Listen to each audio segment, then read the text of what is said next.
Good afternoon to everyone. Let me just start with a little bit, insight of agriculture and the technology part. Uh, I'm very honored here, with great support, guidance, and all these things from our, chairman, ICRA chairman, Raj Kumar ji, and Alka ma'am, with the presence of all the, dignitaries on the dais. I'll just take you through few slides and then just to understand why we are doing this kind of this panel discussion and how it is going to take it forward. So we will listen to you. We want to listen more from your side, and let us come to a conclusion that we will go for this particular discussion around 30 minutes if the organizing team permits us, because we have some concerns on that time. And if I say that you all need to understand what is the IFAT. IFAT is the Indian Association for Food and Agriculture Technology, where it is an important section under the ICRA, and where we want to see that how we can help India, how we can we can support the farmers, we can support the system using the artificial intelligence technology. And I'll just run through a few slides. Okay, before before stepping into the slides, I want to tell you that because the intention of the IFAT is to go ahead with some sort of innovative sessions where sustainable goals are very, very important for us to address. So we all know that 17 sustainable goals set by UN, and this is on high importance for us to address in order to address the poverty, the hunger part, good health and good education, where the agriculture is going to be one of the major thing for us to consider. So you all know these things, so I'm just moving forward. And as we all say is that there are 5 pillars for us to consider when we look at the technology and the verticals. So what we are talking about: the people, planet, prosperity, peace, and partnership. This is where the partnership makes the difference. This is where the ICRA is going to play the important role, connecting the people, connecting the experts, connecting the government, connecting the industries, all this together to address the challenges where technology is going to be the game changer. Artificial intelligence is going to be the game changer for all the verticals. So we have to keep in mind that there are 5 pillars, and we have this benchmark to address this.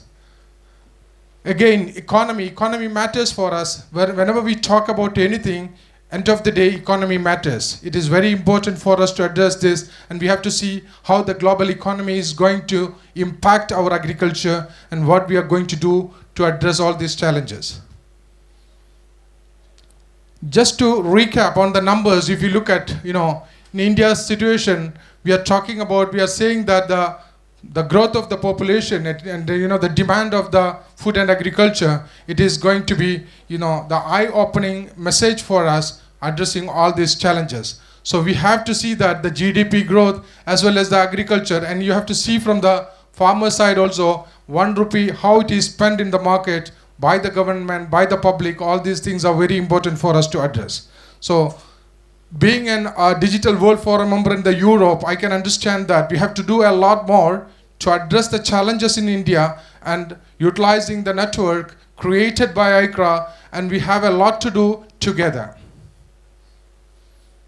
Again, COVID has given us a lesson for understanding the importance of doing our own farming, because the transportation was affected, even all the things were affected, and this is very important for us to understand. We are self-sufficient. That's the reason under the ICRA we have done some homework. I'll wind up this in very few minutes, because just to give you a recap on these things, then we will go to the panel discussion. So here we are saying that the important I'm telling you that this is a very, very, very critical for us to take it forward, the agriculture. If you look at the AI is going to be the game changer. In order to talk about the AI, there are individuals, families, businesses, and the large farming, the corporates, we can say. So these kind of things, if you want to address all these points, so it's important for us to understand how the technology is going to impact the farmers, because the 56 percentage plus the workforce is depending on the farming, and without food, as we all know, that according to the FAO or that research last time when they did it, what they are talking about, around 100 grams of vegetables are taken by each individuals in India on an average basis. Of course, we know that there are many people, they don't have vegetables, or any the poverty and the hungriness are there. But still, the average calculation is like that. So we are talking about 140 crore population and the demand and supply of the agriculture.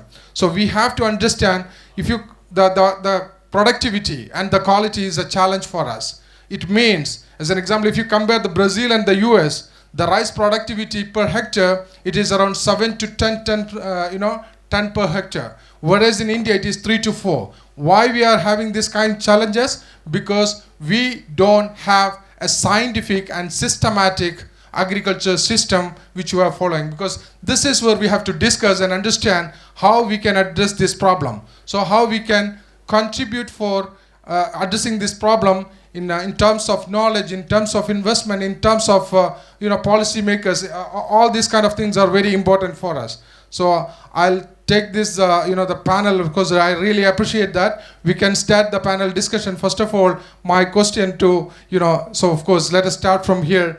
Our great Sri SS Vasisharan sir, I'm asking you a question. What's your view about the Indian agriculture after 5 years? Because where do you see using the artificial intelligence? I would really appreciate that if you can give us your insight, and we can take one or two questions from that angle from the public also. Then we'll go one by one. Then we will address the challenges. Is it okay? Thank you. Yes. Thank you. Of course, artificial intelligence in agriculture has already come, and it is being implemented in a different manner for over period. It's not that it has come to. Only thing now we have packaged it as artificial intelligence. Earlier, thanks to some innovative interventions from institutions like IITs and others, technologies have already come and it is being implemented in India. And to be more precise, to answer your question more precisely, in another 5 years, we are going to see more widespread adoption of artificial intelligence in Indian agriculture, thanks to the challenges we are facing now. Challenge number one is the population dependent on agriculture is slowly coming down. It has come to around 46% as of now, from 80% just a decade back. And this is a big challenge, and of course it is a welcome step also, because if India has to grow, then there has to be widespread growth across the across the segment. And with more people being packaged into agriculture is not good for the economy, because their own income levels are going to go down and it is going to pull down the economy. So we are moving towards a more efficient agricultural system, and that is a welcome step. Secondly, now climate change is taking a big toll on our country. Even now, this current year is 2023 is the best example for us of the so much of changes that are happening across, which we are unable to address or come to terms with. Huge floods, which were not predicted. Suddenly, floods happen, cloudbursts happen, and in a place. Most recently, if you take the situation of Tuticorin in Tamil Nadu. Sudden rains, 100 mm rainfall in a single, 100 centimeter rainfall in a single day, which were all unheard of earlier. Of course, these things are, it's going to be a reality now on. And again, the same way, if you see the European nations, they have been undergoing one of the worst droughts of their memory, if it takes us back. So climate change is a very serious issue that is affecting us, and now which a human mind may be finding it wanting to address these issues, and technology, big data and artificial intelligence has to play a vital role in this to guide us to pass through this phase. So I think I've addressed you. Yes, thank you very much for your valuable inputs. And if I want to, because the panel discussion, what I want to take is that related to that particular one, I want to take one or two questions from the audience side, and we'll go to the next panel member. Then we'll go like this. So any question related, please? Yeah, I got it, sir. I got your question. Actually, agricultural insurance, the sphere, has transformed a lot. And regarding the poor coverage under agricultural insurance, all of us with exposure to the sector would know that the earlier days when the crop insurance scheme was introduced, it was a bit a rigid mechanism with less technology support available. So many farmers felt that they were denied the right compensation which they should have got. But things have changed slowly. We have more of remote sensing data available, and with all automatic weather stations being established across the country, so a lot of data is coming in. And changes are also happening in the insurance sector. Agricultural insurance companies and other insurance companies also, they adopted technology now. But the agriculture insurance per se has been made voluntary to the farmers, because after the initial experience, there was a lot of resistance from farmers telling that it's being made mandatory, we are being made to pay premium. Finally, when the claim comes, we are not able to get any compensation. That was the issue. So that was made it was made optional for the farmers, and so that had a dip in the fall of enrollments for insurance. But slowly it is improving. More and more people are coming in, and there are various state governments who have come with their own insurance schemes also, which is gaining popularity among the people. And our PM FBY, that is also getting a lot of popularity of late. And now government is also keen on adopting high technologies into addressing insurance issues. Ministry of Agriculture is working on that. NABARD is also joining them for a pilot, wherein we'll be doing both the crop assessment, crop estimation, as well as crop damages. Probably within a year or two, I think we would have a good solution to it. Thank you. Thank you very much. And we will take the questions at the last part, because maybe some of the questions are combined. So this is what one of the feedback I got it. Thank you very much. And we'll take the... Yep. Ma'am, Dr. Nina ma'am, because one important query with you to understand your views and your expertise and all these things, because from the agriculture production side, and we have climate challenges, we have insurance challenges, a lot of things are there from the production side. So what do you think for using the AI, how we can help the farmers to address these challenges from the bottom line? Because as an example, they have many other points. I appreciate if you can give you. So when I came in here, I was going to speak on a different topic. I was going to speak on ethical consideration, but I think the question is different. And then since I've actually worked on some of these areas for agriculture also, and try and address that, and maybe try and address some of the questions which came in here also. So let me go back to a very different part. There was around eight years back, I was part of Ministry of Electronics, and we were rolling out a policy for Internet of Things. And with due regards to all the military people sitting here and everybody else sitting here. So one of the examples which I give, and I don't know whether anybody here was part of some of the sessions when I was rolling out IoT policy, is that the first bloodless murder will actually happen because of technology. And actually, I'll just do that and possibly specifically come to agriculture. And let me tell you how. So we give example of healthcare, and it'll correlate to all the questions of healthcare and others also. We're talking about remote healthcare, right? So suppose there is a person who's diabetic and who's going to be injected insulin based on his condition.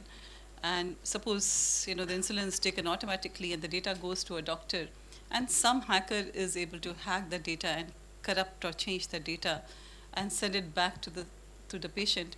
So it's a wrong quantity which just might be injected, causing a murder, causing a death, basically a murder in this case, right?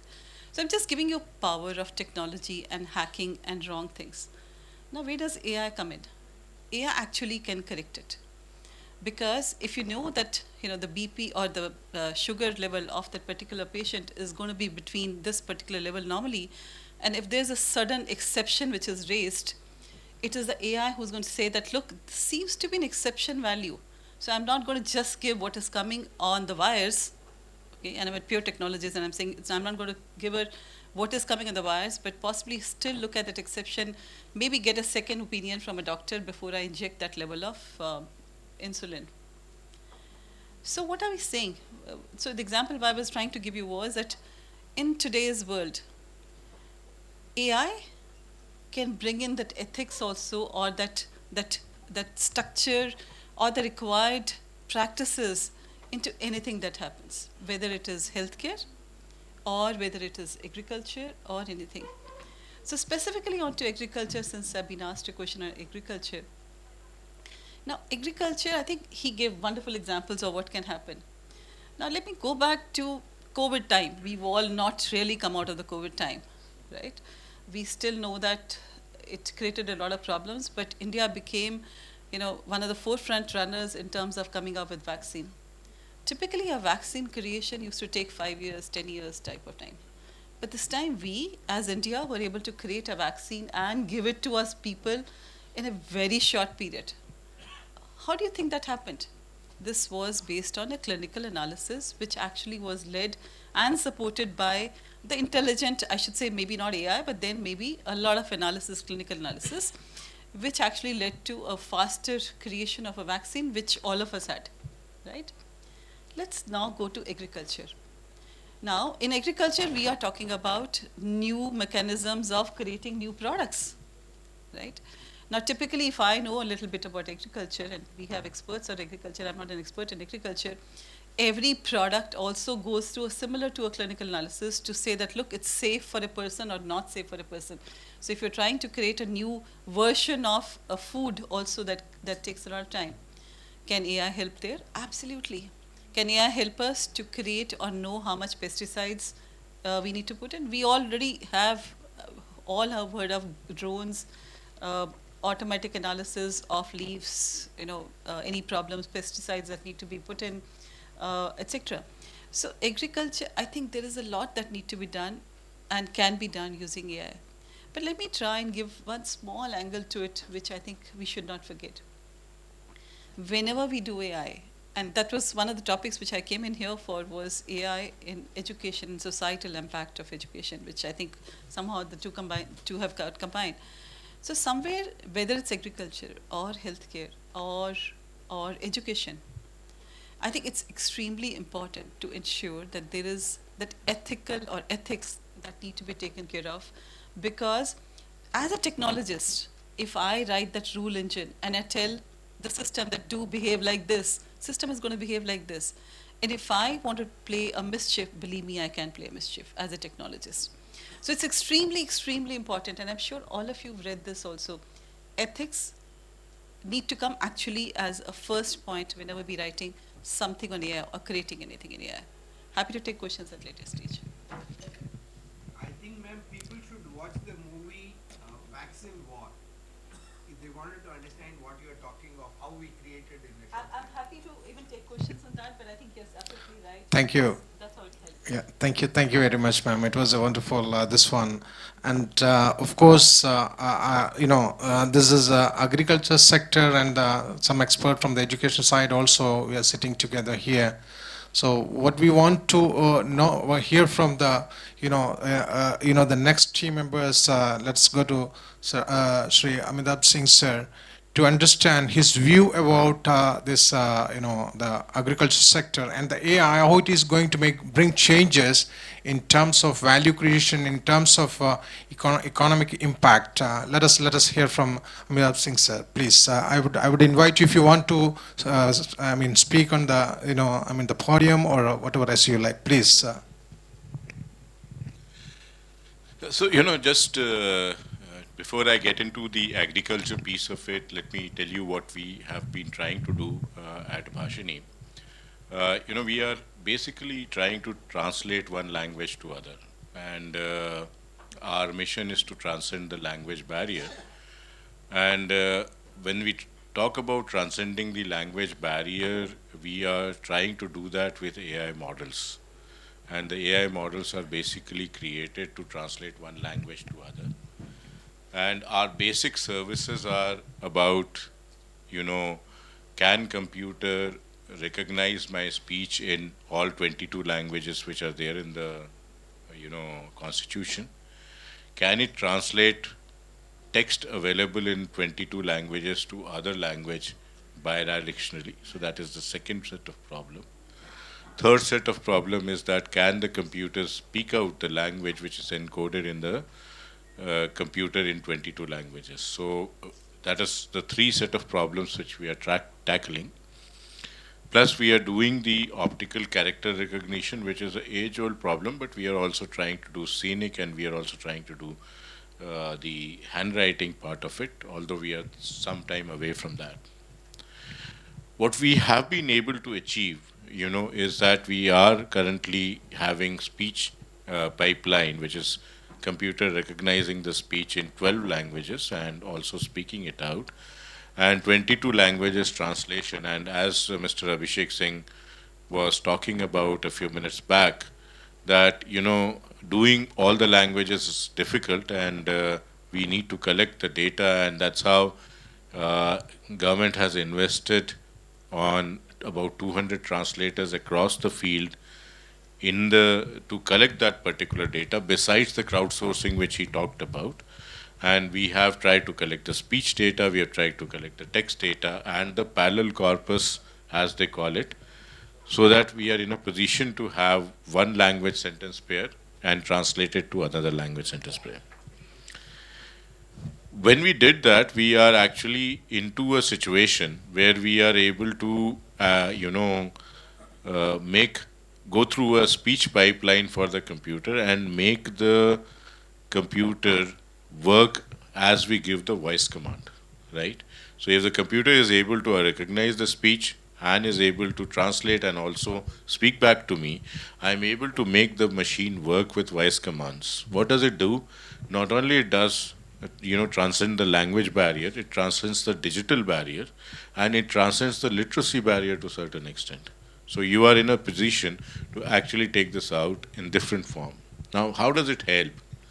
It helps in the agriculture sector. We have launched a chatbot with PM Kisan Samman Nidhi program, where money is transferred to the Kisans every quarter, about 2,000 rupees. And if the person does not receive the money, then he is in a position to actually ask the chatbot through voice that mera bhugtan nahi hua, and the chatbot would respond back on what is the reason for that. So that's a convenience matter which has gone forward.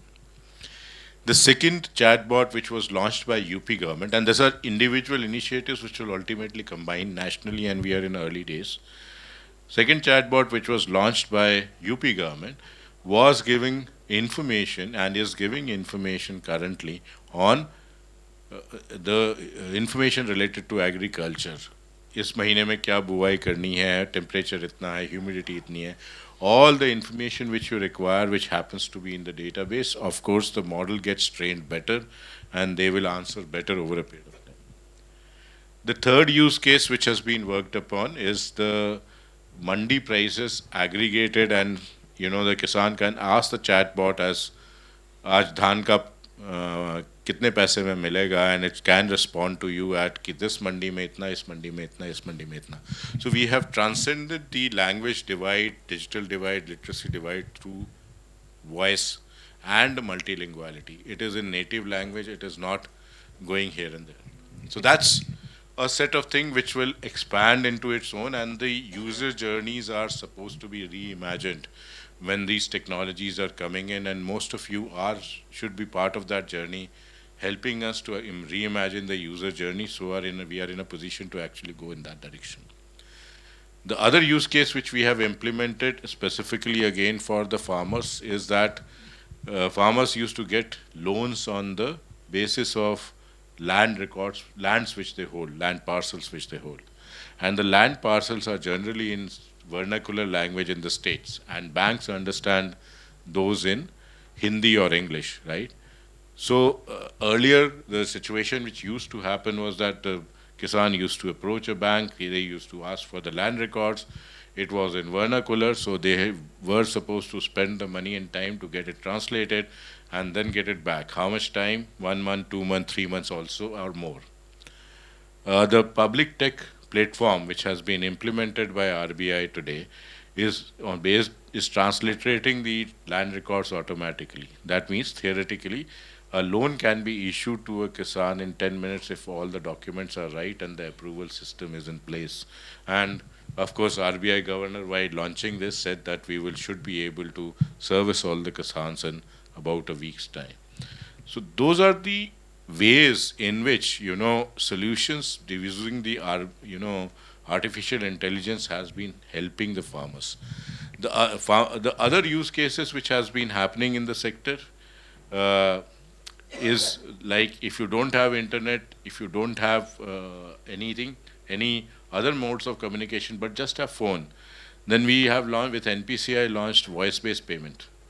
And the voice-based payment would say that you dial a number, you say that Papa ko paise bhejne hain, and specify the amount, it will transfer the money after you give the PIN numbers, which is basically the authentication.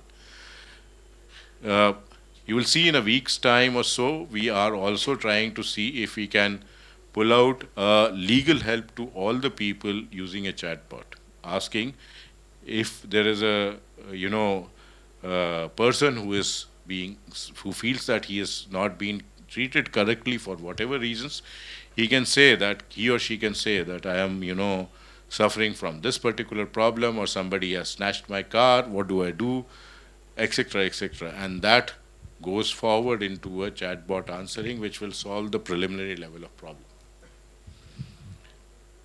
Further reimagine the things, you can use voice to do many things, lodge a FIR, etc., etc., which will actually make the population more inclusive.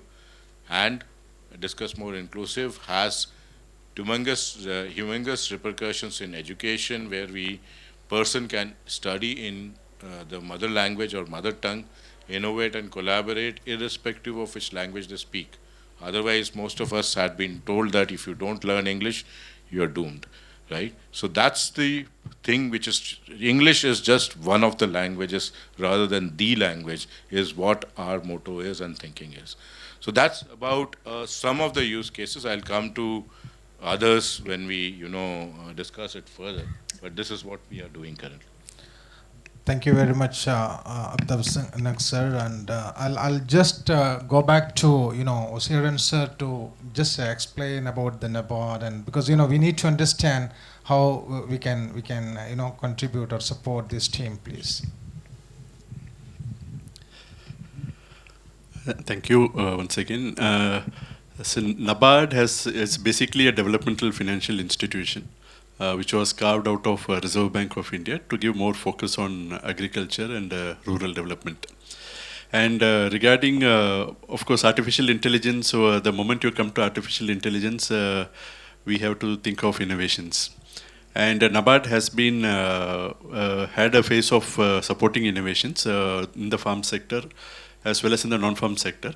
And based on the experience we gathered, now NABARD has also promoted, along with a few agricultural universities, incubation centers across the country, wherein people with good ideas and with good concepts in hand, they are provided facilities for enrolling themselves in the incubation centers and to develop their model into a business. So this we started the first two with the Tamil Nadu Agricultural University in Madurai, and also with in Hisar, the Haryana Agricultural University.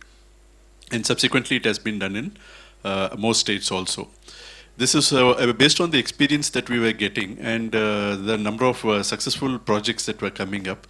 We could see a lot of innovations happening. For example, one particular innovator who had no background of agricultural education, but he had developed a technique wherein it is something like an equipment like a pen, like a fountain pen. The moment you keep it on a leaf, it gives the nutritional status of the plant and the water requirement. So that can help a farmer to decide on the nutrient to be supplied or the irrigation to be made, etc. Of course, the moment we think of technology, we always consider Israel as the most, as an example. Of course, Israel has done a lot of advancements where it is a capital-intensive country. They are able to put in a lot of capital. Whether that could be exactly replicated in India, we do not know. The farmer cannot do it at least.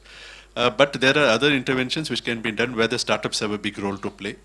Then the farmer producer organizations can play a big role. They themselves are also startups. Some of the FPOs have registered with these incubation centers and they are also doing business development, including adoption of artificial intelligence.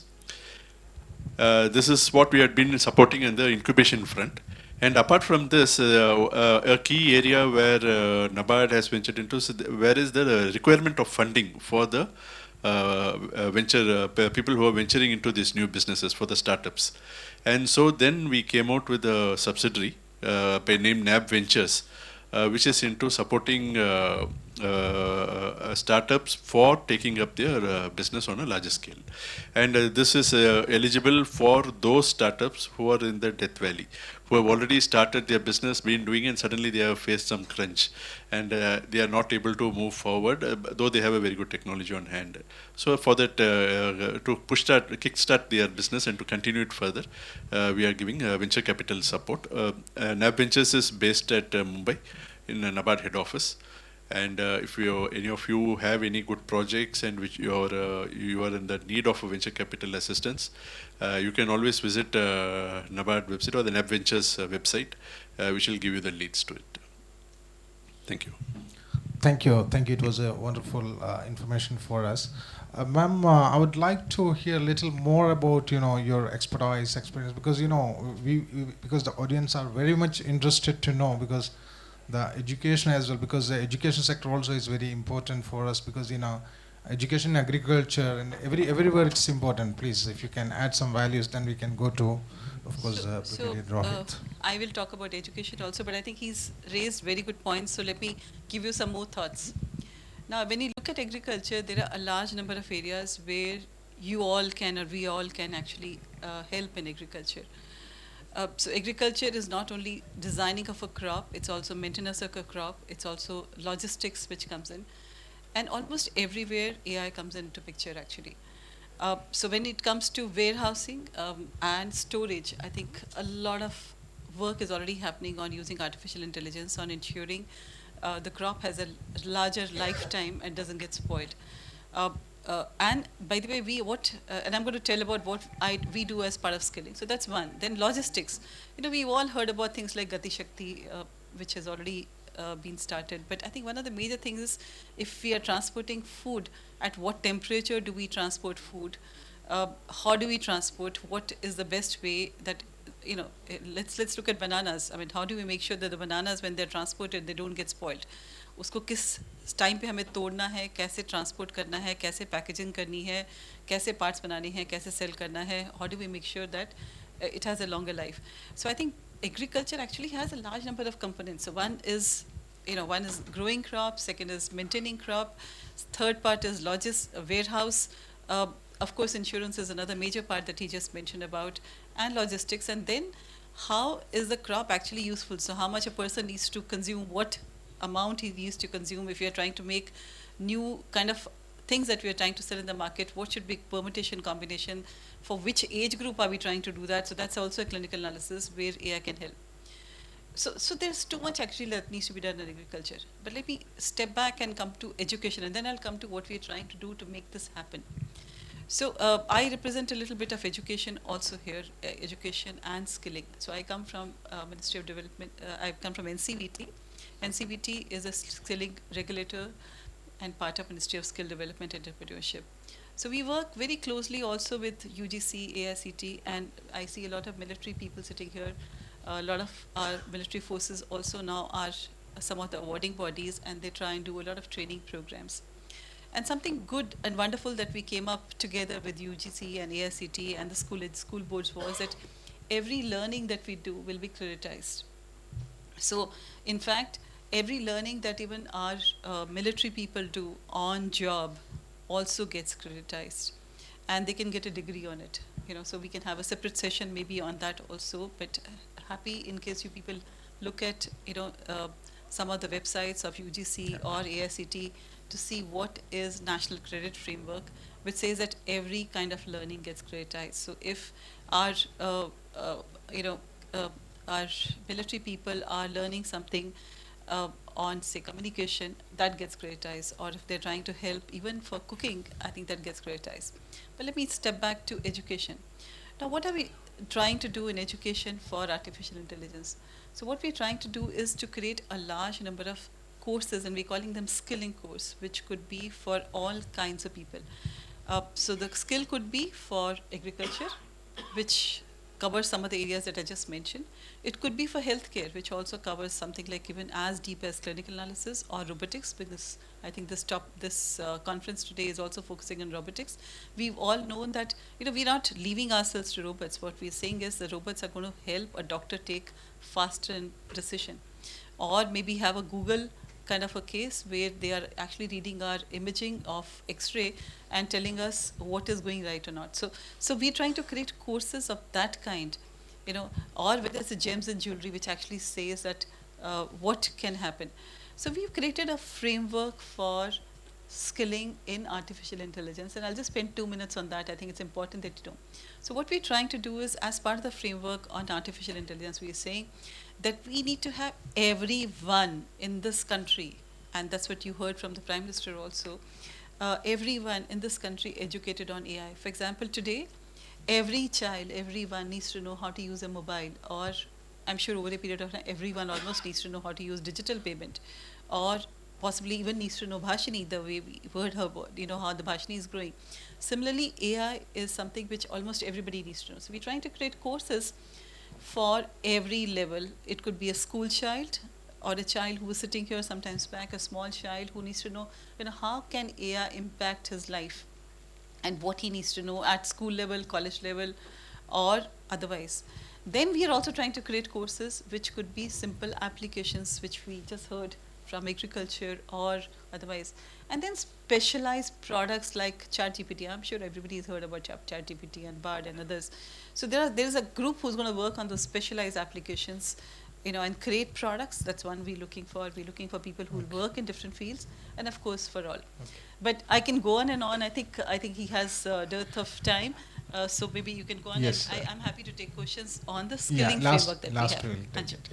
Thank you very much, ma'am. Actually, it was interesting that the food wastage and all, because that's one of the major area, and the skill required, and all these kind of things where we can use the technologies. Let me go to Brigadier Rohit sir, and then we'll go to the next, and we have only 5 minutes left. Then we'll go to the taking the questions from the forum side. Please, sir. Yeah, good afternoon, everybody. I'm not here for the agriculture part of it. It's for the next session, which was for the education, and how AI is being used in the military training. And that is what the part I'll try and cover if they put the presentation. But nothing can be out of syllabus for a uniformed person till the time they put that thing. After all, the agriculture, the food security, if it is not there within the country, what we do in the armed forces would be of simply no use. I think the way the things are being put across, and the discussions later on also you'll have, it's one of the most important aspects, the health, the food, because that's what impacts each and every person in our entire nation. So my topic is the sub-theme for today, leveraging AI, augmented and virtual reality in the military training and human resources. And the skill development, that is one part which we've already spoken of so much. And so for the men in uniform, training forms the backbone of our entire training, and we do in the entire spectrum of operations, be it in the defense of the nation or in the defense outside of even within, that we're supposed to do. And that's why there's the essentiality of having a technologically driven, meticulously trained and network fighting responsive force. And for this, what is there that in the modern age army that we spoke yesterday in that first session about China, go next please, China, US, that was spoken about, the UK, that was stated about. Now, each of these countries have got a excellent immersive training environment that they've created using the technology absolutely, and in that they're bringing in greater realism and objectivity in their training. Now, modern simulation techniques, besides bringing in the aspect, also help in the psychological tuning up with all the applications which are now being created to be able to take care of the combat stress like fear, anger, shock, besides the actual part of the training. Okay, go next. Now, the technology, once we induce into our training, what benefits it has? It has many benefits. But as given in the first one is that AI's ability to generate realistic operational training areas. Now, this facilitates training in a safe-to-fail environment for the soldier, as also for the commanders who are training therein. And then the experience that they gain during the peacetime at the training absolutely impacts of saving lives while we go into the actual operations. And we are into operations at every time, least you think that it is outside, but what you see in J&K or what you see in Northeast that we are trying to curtail, but that is also part of this training itself. Or the cost effectiveness in training, which is, the funds are very finite. And the AI-enabled synthetic training environment which is created in it also helps in not being able to use our actual weapons and equipment. And so the saving is for the exchequer also. And we use the synthetic environment to be able to train in its entirety. Or one of the last points which is given is quantification. If you're not going to have quantification in training, what's the use of training? So we have to always quantify. And it becomes essential to be able to quantify that individual's training and a collective body which is under training at any given time. And the AI-enabled systems help in generating the after-action reports, and we are able to get that thing. The global trends, again, what is happening is, go next. Now, in this, those countries that we spoke, again, USA, UK, China, etc., these have got autonomous systems and also got human-machine teaming up, or the collaboration, and yesterday the robotics, etc. All this we spoke about yesterday.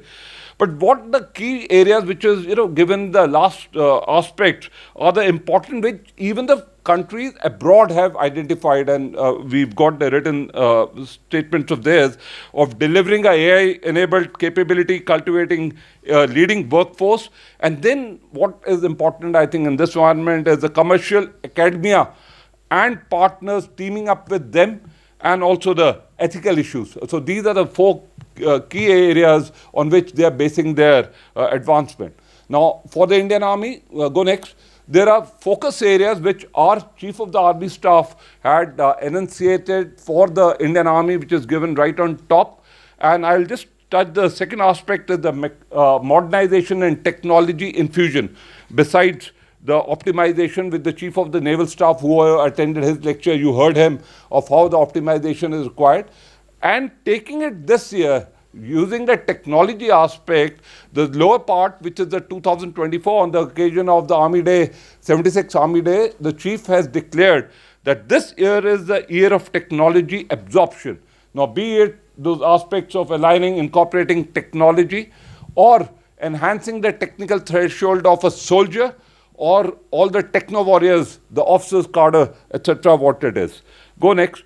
So as the Chief of the Naval Staff had said, and other speakers uniformed had said, we've got various center of excellence that has been made, the Naval and the Army and the Air Force. You heard it yesterday, those who had attended that particular thing. But in our Army itself, there are certain aspects which are being touched upon for sure. It is also on the operational aspects, the training aspects, as also the logistics, because all three combined together ensures the success of any particular operations. And in this, ISR, AI-enabled drones, intelligence fusion, threat assessment, cybersecurity, data analytics, computer wargaming, logistics, and what you may does cover part of that, which is already our aspects which are there in the AI-enabled assistance to be able to get this aspect, a cohesive thing going. also what I am in the computer wargaming aspect that I am the commandant of in Delhi itself, is also we have a simulator development division which is here in Secunderabad. Both of them combine assist in getting realistic data, which is very essential for the aspect of able to mature the entire spectrum of the AI algorithms, and this leads to increased efficiency, improved outcomes, and less dependence on the mundane issues of manpower, which again the chief had mentioned about it. So what is the skill development? This is the last slide that we'll be showing. Go next. So the rapid transformative employment of this technology. Now this includes the people, process, and technology. Now yesterday one aspect was the automation which was touched upon, which was the enhanced, integrated, and supervised. So this was for the robotics part of it. But for the services, there's a conscious decision that for the entire hierarchy, from the junior-most personnel to the senior-most person, what we want to do, the skill training in AI. And this is in the aspect of basic awareness. And in this, the intent is to get everybody to have the basic knowledge, everyone, about the AI and virtual reality, because if you don't have the knowledge, how can you exploit that particular thing? And in this, it is through online courses, refresher courses, and that's a diktat for us that we have to go through it, and that's what each of us is making that progress towards it, and have the basic knowledge platform, each one of us. Then there are the enhanced learning. Many of our officers or the men do the additional courses, and in this, there is subjects, elective subjects are being designated so that we have the in-house expertise in being able to take the technology forward. And then obviously, like any other thing, is the subject matter experts, which are the PhDs, the doctorate, the foreign courses also, because we got to know the technology, how they are doing it over there, so that we have the domain specializations in subjects such as the UAVs, drones, cyber, EW, etc., all that thing. And to end my part of it, yeah, go next, is the aspect of that we are using the AI and all these niche technologies to be able to move the Indian Armed Forces or Army specifically on a path of transformation. I'll leave it at that. And any other questions about the military training, I'll be happy to answer later. Thank you very much, Brigadier Rohit sir, and it was a wonderful, wording, focusing on the skill, focusing on the importance of quantifying and quality, competing with the other countries. Thank you very much. So I would request Ramosi sir, please give a few words about this AI impact, please.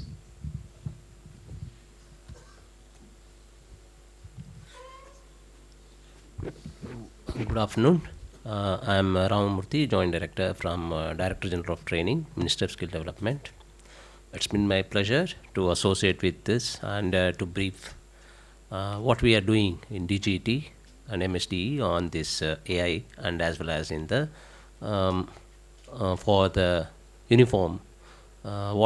So when you look at the uniform, we have made a course called Flexi MOU, where Agniveers, the recent schemes, we would like to honor with them on NTC, National Trade Certificate, which is quite commonly accepted in all the industries. So already we have mapped 47 courses of Indian Arms with our existing syllabus, so that the Agniveers can get NTCs. We are only having small discussions on remaining around 23. Total 74 trades were mapped, and I'm very happy to say that we are associated in large way with the armed forces. So beginning with AI, as NCBT is our main regulator, the madam is there here, they give us the guideline, and we have in our DGT, we have already prepared a curriculum on competency-based curriculum on artificial intelligence programming assistant. It's a 1-year course, which we are going to put up in the next NCBT meeting for getting the NSQC approval, and which we are going to roll out for the next year, 23-24, the next 24-25 batch. Means it, we in DGT we have 15,000 ITIs across Pan India, where around 25,000 trainees gets, and we have 155 engineering and non-engineering trades currently are being offered. AI being an integral part, or it's going to become, the change. So we are already in the process of introducing a micro credential course, means a small, kindling the things of 7.5 hours in all our IT ecosystem, so that all the trainees, as you say, 25 lakh trainees undergoing training, will have an opportunity to know what about AI, like how we did earlier about IT. Similarly, AI is also being made, and under NCVT, 3 courses are categorized in AI. That is AI for beginners, all, AI for many, AI for few. So we are starting with the first course, and I'm happy that we are going to put a larger spectrum in the Indian skill ecosystem. And this all. Thank you very much. Thank you very much, sir. It was indeed, wonderful, guidance and information for us to take it into especially for the NCVT initiative for the skills and all. I humbly request, Sir Amitabh, sir, because we need to hear something more about the Bhashni part, then we can, go to the forum discussion, please. Thank you, please.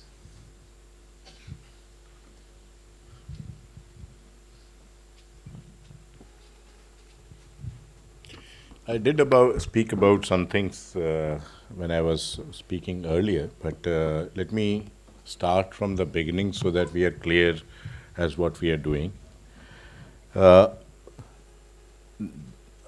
National Language Translation Mission was announced by Honorable Finance Minister about 2 years back, and it was basically put up as a program which was end-to-end for translation, and the idea was to actually, as I said, transcend the language barrier. Towards that, since AI was adopted as the base technology, what we tried to do is and base technology was at that point of time in the research lab, what we tried to do is to tap into all the AI expertise, and that too in the voice domain or data domain across the country, and those were primarily residing in the educational institute across the country. We identified and roped in about 70 odd research institutes across the country, which included all the IITs, many NITs, private institutes, etc. We had the problem statement, as I said, what we solved: automatic speech recognition, text-to-text translation, text-to-speech translation, optical character recognition. So we divided all these problems into 8 buckets and divided these encouraged these 70 institutes to form consortiums, and they had 8 consortiums which worked upon. These 8 consortiums were curated and given those problem statements to solve. So this is one of the largest initiatives of having the research institutes come together to solve a problem which has been about age-old for us. Language has not been a problem today, it is an age-old problem. And successfully then bringing research to the market is what they're. What each of the institutes were supposed to do is to create AI models. We also recognized the problem which was there about the data. Digital data was not available to train the AI models. So we had a specific project to collect the data and build the data from scratch, digital data from scratch. And towards that, one of the institutes was given this problem, and all institutes have been contributing to it. We would have spent about $8 million to collect the digital data alone to train the models. And most of these models as well as the data has been open sourced. The next version was that all the AI models have been created, what to do next. The AI models were brought into a platform called National Hub of Language Technology, from where these AI models are rendered as a service. And the rendering of this as a service would mean that there are API calls through which you can inference these models, put up an inferencing note on these models, and get the translations done online on the fly. Right? Current level of compute technologies allows us to do that, and we are fortunate to be living in this era, and this will only improve, always improving the angle which is there. What was also done was that, we worked on creation of applications, as I talked about, and those applications are related to the knowledge or information culling out from the database which is there, which is primarily related to chatbot. And the GenAI component also helps in that particular fashion, but of course we need to have reasoning and grounding around it. So those are some things which we are currently working upon. Over a period of time, you will see a lot of such features, and as I said, voice and speech, document translation, video translation, website translation are low-hanging fruits, which is anyway has to be done. But what our focus is on speech and voice-to-voice communication, because that's where we feel inclusivity and empowerment would come. And when we focus on speech, we would perhaps be able to solve the underlying problem of textbook translation, video translation, document translation, anyways on the way.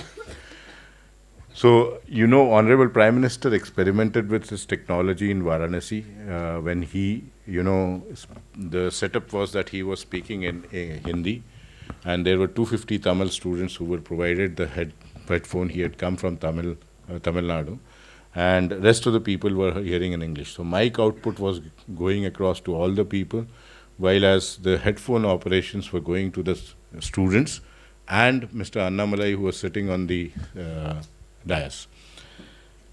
The same was tried in Smart India Hackathon, where he interacted with this, and same will be tried today in Khelo India, where he would be, we would be having almost an open broadcast on the translation. There is always a chance of improvement or opportunities for improvement in, AI algorithms and AI models. The second thing which is also important is that AI technology has democratized so much that, today a lot of students come to me and they say that they have developed the AI model for X language, and we welcome them with open hands. One thing which we have to realize is that we are looking at aggregating all the expertise in the language domain within this umbrella of Bhashani, right? And there is nothing which is like a competing technology here, because the problem is so vast that everybody needs to put their hands together and channelize the things towards the right direction. We also are looking at the domain organizations, including all the domains which are sitting out here, including the defense organizations and others. For all of us, language is an important part where the glossary differs. There are words in legal domain which are different than what is there in PIM domain. Credit will be known as different in normal spoken English, that I'm giving you a credit for doing this, versus a credit in financial domain, which is a different subject altogether.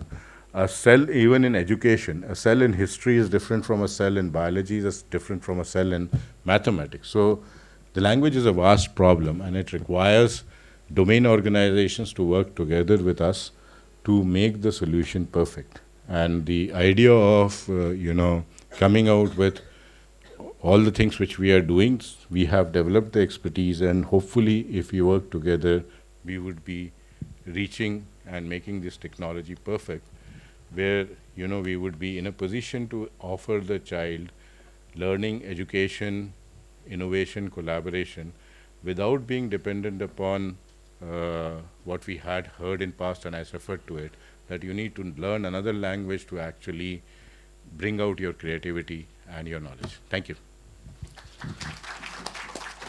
Thank you very much, sir. indeed, it was very very useful information, because we all know that India is one of the important in the world, because the multiple languages and all these things are language challenges are very very critical for us to address using the technology. That's what he's talking about. Thank you very much. I would request Dr. Neena ma'am, please, if you can give us few words on the. Sorry. I Yeah. can speak from here itself. Okay, I had some okay, slides, so- but then I think I'll skip the slides. Please, ma'am. We can. They've been put, so it's okay. Okay. I can talk. So I think I'll talk about a little about education, but before that, I'll take a hint from what he said. So let me give you an example of something which happens in our daily lives. So when we go to a doctor, doctor normally scribbles something on the paper, writes something on the paper. He gives us medicines, and he speaks to us that, look, we need to take this, or this is the problem, etc., etc. And one of the major problems all of us are facing in the country as part of creating systems for electronic health records is that what ideally we want is, when the doctor speaks, can that be written down in text format, right? So when you go for an ultrasound, the doctor looks at the ultrasound, he does the ultrasound. Can an ultrasound report be prepared at the same time? So Bhashini, actually, something like a Bhashini, I'm sure the version 2 of that can be a wonderful thing for us. Because suppose we create a medical dictionary. So what, like he mentioned, there's a need for a dictionary, because medical terms are different. You may not be, all the terms, all the technology terms may not be there in the standard Bhashini language. So if you are able to create a medical dictionary of the terms, say, used in radiology, together with that, if we combined Bhashini kind of a thing, then we can actually translate. And by the time you come out of an ultrasound or a diagnostic system or a doctor, you actually have something which is written down by the system. And look at the wonderful part of it, it can then be analyzed. But that was just an example of how AI, as a next step, can actually help you together with all the technologies coming in. But let me just go back to education. So what are we saying here in education? What is AI trying to do in education? I think at the end of it, it is trying to give me, as a learner, what I want. Now, today is the world where I want to learn what I need to learn today. I cannot wait for 2 years. If I look at the age group here, all of us, a lot of people are much younger to me. But, for even the younger age groups who are working in corporates, who are working in military, who are working anywhere, I think the need of the hour is, you need to learn this by the end of the day, or you should have learned this yesterday and come back to us. So what have we done to make sure that you are able to skill yourself on the day it's required to be skilled, right? So we've come up with, one is a normal education that we have, undergrad, postgrad, schools, etc., which is a formal education. But when it comes to skilling, so one is a formal skilling. I do a program, I maybe learn carpentry, or I learn EV, or I know how to create a EV program, or I know how to do a AV, or I know how to make gems and jewelry. So it could be a standard program, or I could, maybe even learn how to repair an air conditioner. Or the second could be that today I have a Windows new version which has come in, or a ChatGPT new version that's come in, and I learn about what are the new features that has come in. So first version, when we do a formal way education, was a qualification, which could be a standard formal way that you learn over a period of time. It could be a longer course, or maybe a short-term course. But second could be a very specific area that you're trying to learn, which we call a NOS, area, like it's chapter that you're trying to learn, or an area that you're trying to learn, and focus on that.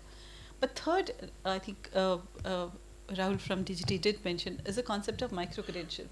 So I have a learning which is a smart learning, so I need to learn about what AI can do to my business. So it could be a quick 7 hours course, or if I want to learn about how AR can actually change defense forces operations, or help in learning something better, maybe quick 7 hours course, or that's a micro credential.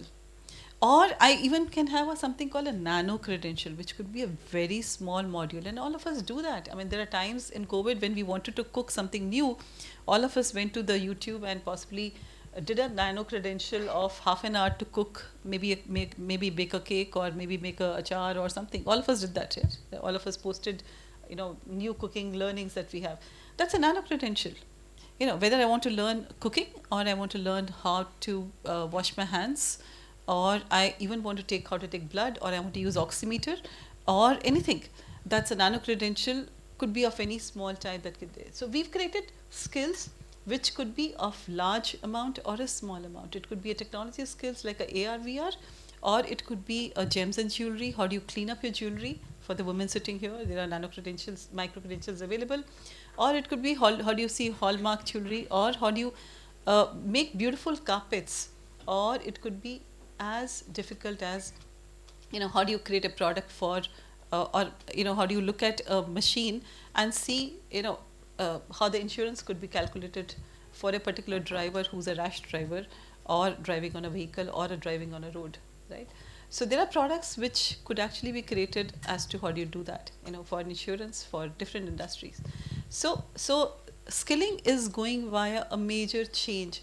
And like I mentioned, for defense forces, we do have a large number of courses which also have been aligned to ensure that, after their retirement, they actually have so much of knowledge of different areas, they actually can be absorbed very easily in the corporates also, which going forward. So that's the kind of skilling framework. But let me just talk about, how AI is going to impact education for all of us. Now, AI actually tells me what I need, or helps me to know what I need, actually. I should say not really tells me, but it also helps me. It's like a predictive analysis of what I can do best, and then tells me, look, you need to possibly get into this area and that will help you. So that is the best advantage of AI. So it's like we call a word called personalized education. This is not a new term. This has been going on. I've been hearing this term from last 15, 20 years. So it's personal education. Like in defense forces, you have personalized safety, or it's like personalized education. So every one of us, based on our character, our needs, have a basic requirement, and also it tells us what is the speed at which we can do our learning. And AI is where it can help us, where the products are coming up, where people are working on the products, where it says that, look, if I go through a tech program, I could be a very fast learner, or there's a possibility I'm a slow learner. So AI can help me there. Now, something more. When I go onto a system, I don't know whether, all of us have gone through, most of us at least, I'm sure, have gone through all the OTT platforms that are there. And all OTT platforms are giving us suggestions based on the movie that we see, or what kind of programs we watch. They're giving us. So what are they using? They're basically using early stages of AI. They're really not using major stage of AI, but all of them have started using some basic concept of AI to suggest us, look, if you watched a comedy movie, possibly they'll actually show you a comedy, another one of that kind coming in.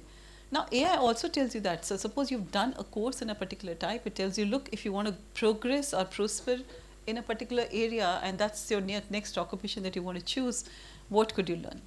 Let me go back to legal. I think there was a mention that came in legal. Today we in India talk about that all the legal battles take years and years and years. And why so? When we look at a judge's photograph anywhere, we see a lot of books at the background. I think that's a standard way, right?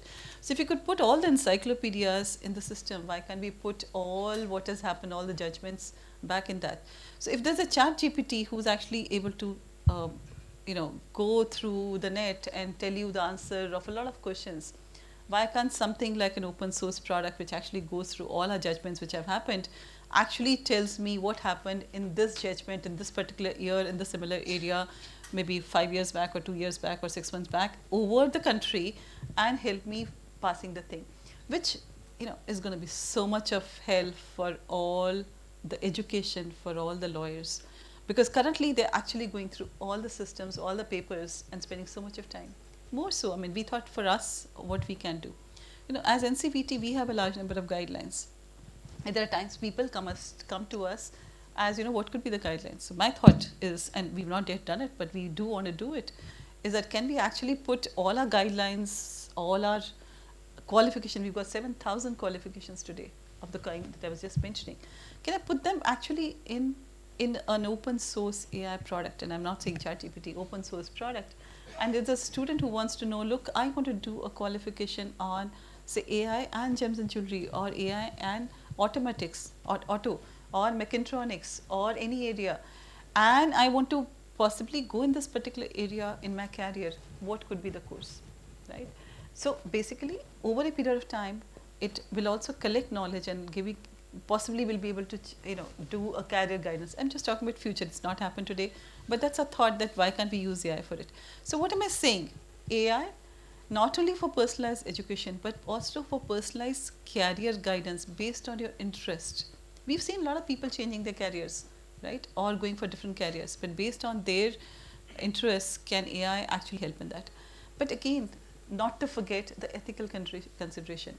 So if any one of you is also an AI developer, so one thing which I tell is, and we've actually made sure that every AI course that we have must have something on ethics as part of it. Okay, because if we forget our ethics and we forget something on responsible AI, believe me, I can play havoc with anybody's life or country. So especially for defense forces, I hear wonderful things. It is wonderful to hear him, and they are creating a lot of courses. But believe me, if there was a person who was actually doing coding for some simulator for defense forces, and he puts in a rule which is wrong, believe me, it will create havoc. So it's extremely important. Anything that we do has an ethical part of it. I'm sure we can take questions over a period of time. Thank you. Thank you very much, ma'am. It was indeed, highly valuable things. Just to summarize, the whole discussion, what happened, the briefing, all these kind of things. Really appreciate. We talked about the skill required. What are the skills we have to acquire, and how AI is going to help us.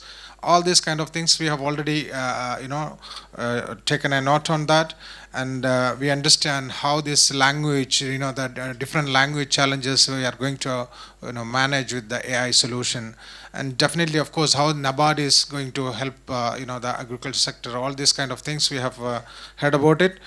First of all, of course, because of the time constraint, I may have to wind up. Maybe I can take only one question. Only one question. Please help me to conclude this, because otherwise it will be, always challenging. You tell me who is the first person who raised. Please, ma'am. Please go ahead. I'll take only one question, then wind up, because I'm sorry for the time constraint happen, and we have to wind up very, very shortly. Okay, please. To answer your question, I think we, by the way, have already designed some courses for CBSE and other colleges also. We're going to state boards for having courses not only in artificial intelligence, but also robotics, etc. Now, if you really want to go through for your own consumption, our NCVT also actually came up with a skill framework for AI, where actually I actually was chairing that particular committee, and we've actually come up with, at school level, what kind of courses we can have, college level also. I mean, we are even suggesting a course which should be there for a child who's doing a BA, or technical course for a person who's doing mechanical engineering or computer science. So there are courses of a child who's doing mechanical engineering she needs to do, or even a child who's doing computer science needs to do. So we've actually suggested. The report, I think, is on our website. If not, I'll make sure that it comes on our website. Please go through it. Otherwise, you can always write to my team and get it. You possibly already connected to my team. So there's a complete report, almost 50 pages report, which actually details out sector-wise sector, where even legal included, and where AI can be used and what kind of qualifications we can create. Happy to hear more. If you have more ideas, we'll be happy to add. Even it includes, even in agriculture, what we can do, including precision farming. Okay, thank you. Thank you very much. I'm just concluding saying that I'm adding a word on top of, Dr. Neena ma'am said. This is where ICRA is playing the vital role, connecting the bridge. There is the government, there is the institution, there is dreams from the student side, and industry. All this needs to be connected. This is where ICRA is coming into the picture. This is how this, this global artificial intelligence, award summit happens, because this is what it happens. But of course, it's a valuable point. We want to know NEP 2020 stipulate about standards to be taught in the education system. So that is starting from the 6th standard, if I remember correctly, I'm not sure. But again, going back from the ECC, that early education system, we need to include that. Of course, one question only, sir. I can take it, then I'll conclude it. Yeah, I'll because I can one question, please. Each panel member can take one question, please. That is all based on the students' performance basically. But we all know कि जो teachers हैं वही basically students को train करेंगे. But as per our traditional culture जो हमारा education में चल रहा है उसके अंदर teachers already इतने ज़्यादा busy हो चुके हैं, even in the assessments part as well. जो हमारा traditional culture है manual assessments, everything is getting digitalized. जितना भी हम लोगों ने कोविड के दौरान और कोविड के बाद देखा, but assessment is still a particular segment जो अभी तक डिजिटलाइज नहीं हुआ है when it comes to manual assessment up till the 12th standard. So how you look on that part? So that is the most important which I really want to ask you. I think it's a wonderful question, and maybe it may just interest everyone in all possible areas. So assessment typically can be done. I mean, if you look at assessment, मैं अपने school के time पे जाऊँगी, हमारी assessment कैसे हुई थी. हमें अगर कोई कोर्स होता था उसके अंदर पहले एक क्वेश्चन आंसर होता था. एक तो होता है multiple choice. Multiple choice questions computer बहुत अच्छे से कर सकता है, कोई प्रॉब्लम नहीं है. सेकेंड है आपको कोई रिटन क्वेश्चन देता है, उसका आंसर देता है. Actually, over a period of time, something like a bhashni, okay, where actually the language gets interpreted, will be able to actually give you right answer. But today, if you know that even things like TOEFL, etc., if you look at the exams like TOEFL, you do write a paragraph or something, and you are actually using AI only and techniques like AI actually. So you asked a question actually which has an answer of AI, is used to actually interpret the answer of that particular question, right? But there's something more. Let's go back to skilling. Now, skilling के अंदर skilling, or let's look at defense forces, right? There's a need for assessment on demand. और उसके अंदर आप हाथ से काम करते हैं और उसकी assessment कैसे कर सकते हैं? And it's absolutely right. There are very few people who know what should be the output and how it needs to be done. So today we are sitting at a place where products that we have can help you to really check. अभी मेरे पास आज की तारीख में जो हम assessment करते हैं skilling के अंदर, उसमें हमारे पास बहुत अच्छे से बिल्ट इन है कि कोई अगर मैं क्वेश्चन आंसर कर रही हूँ, मेरे पीछे आके मेरे को कोई क्वेश्चन का आंसर तो नहीं बता रहा, मैं मोबाइल तो नहीं यूज़ कर रही. So those kind of things have actually, that's image processing which is also part of AI. Image processing plus some kind of analysis which is already built in to see that, look, nobody was actually helping me while I was doing the test. So image processing and exception management has already come in and is part of AI and is already being used in assessment. But if you're saying automatic assessment of a job role, whether I'm doing the right one or not, there's a lot of work happening, and maybe we can talk maybe offline. So what we are trying to see is, can we work on assessment on demand? So if as part of assessment, he's supposed to do 5-6 items, can AI check those 5-6 items to see whether he's doing this, he's using it? जैसे आप defence forces में होगा, उसमें I'm sure, मैं defence forces के बारे में ज़्यादा नहीं जानती, बट डिफेंस फोर्सेस में होगा कि आपको ABC रूल्स फॉलो करने हैं जब भी आप कोई काम करें. So are those rules being followed is something which AI can check. But complete one, yes, I think we're still away, but that's something which is an open area which needs to be done, and he's absolutely right. So assessment is a huge area. Simple assessments we've started doing, but I think we have still a long way to go. Thank you, ma'am. I hope maybe in future, one student, one record will come in the future from the early staging stage. So everywhere anyone can check based on the credibility. So let us take the next question. Yeah. Yes, please. I was recently watching, so this whole field of AI actually originated in a DARPA grand challenge where there were autonomous vehicles who had to travel through the desert. It was won by Stanford and CMU. So recently I saw a video by DOD of the US where they had this autonomous breaching vehicle. So I was just wondering if you could enlighten us on similar efforts in the Indian Defense Forces. So surely the videos what we see about all these developed countries, they've reached a different level by itself. And ours is a starting block. There's no two doubts about it. But what the naval chief said yesterday was, with regards to us leapfrogging or pole vaulting the technology to be able to do what others have done in a number of years. That's, I think, the government's intention also. So ours is still, I would say, at the starting places in various things. I, for one, I can speak about myself, what we have, the wargaming development. In this, the AI aspect is getting embedded into it because you need quick decisions about anything. So those breaching aspects, no, we are not there. I can straight away say that particular aspect. But needing to be there is, without doubt, is, and with the talent which exists in the country, there's a lot of work which is going on, and you see the reason what the Chief of Army Staff has stated, absorption of technology, the focus of the entire Indian Army remains for this particular year. So the straight answers, are we there? No. Is it getting there? Absolutely. I'll leave it at that. Thank you, Brigadier. Thank you very much. It's very clear answer to us. Because please.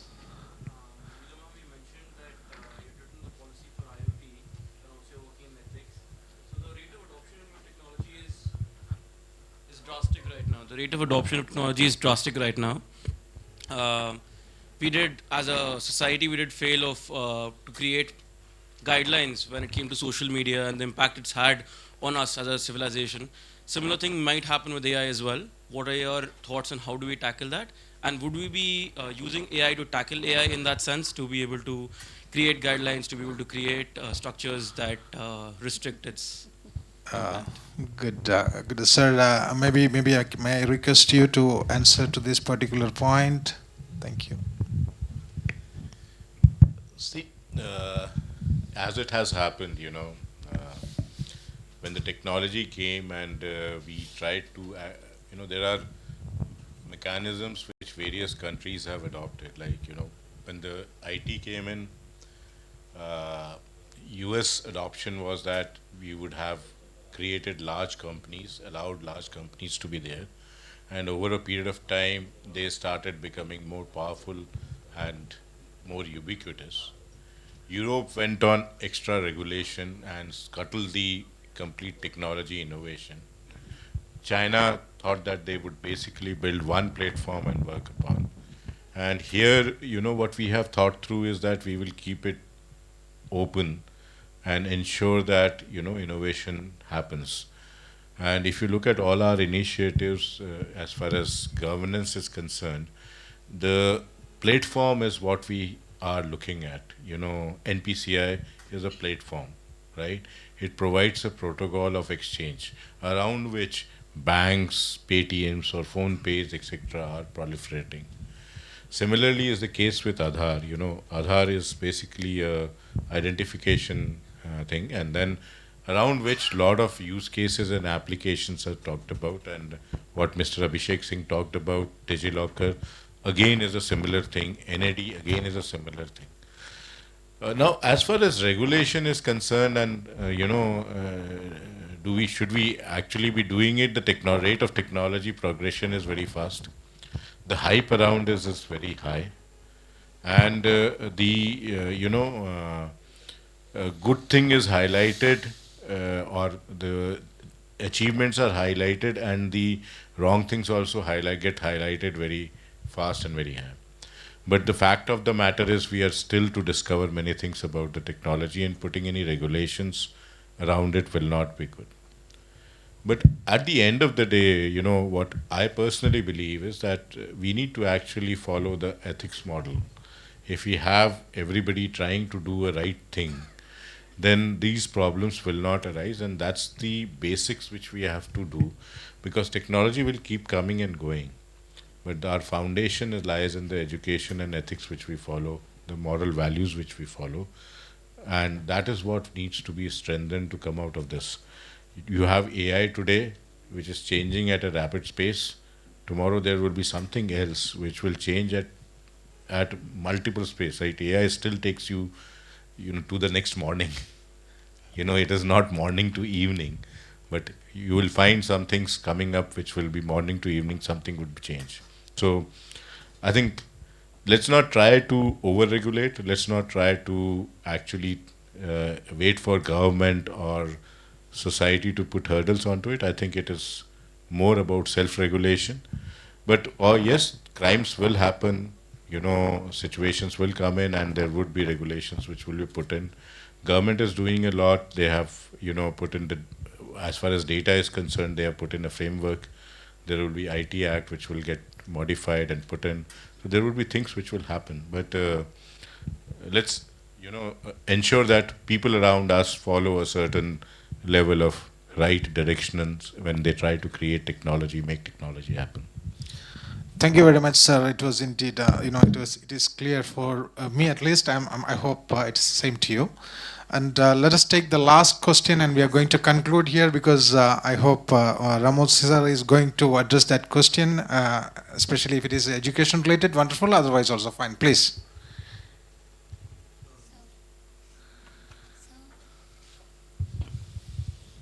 See, I've seen so many videos and the initiatives what has been taken by the government in this past 10 years.